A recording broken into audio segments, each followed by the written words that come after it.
যখনই আপনি সিঁড়ি দিয়ে নামছেন, আপনার হাঁটুতে ব্যথা হচ্ছে। এরকম কখনো হয়েছে কি? যদি এরকম হয়, এটা কিন্তু আর্লি অস্টিওআর্থ্রাইটিসের লক্ষণ দেখা দিতে পারবে।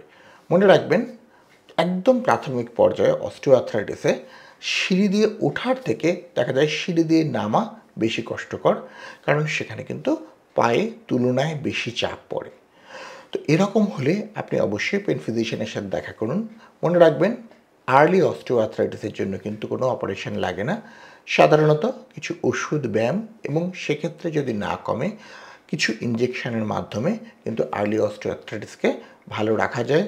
এবং ভালো করে ব্যায়াম, ওষুধ এবং অন্যান্য চিকিৎসাগুলো করলে আপনারা কিন্তু হয়তো নিয়ের সার্জারিকে পরবর্তী পর্যায়ে অ্যাভয়েডও করতে পারেন।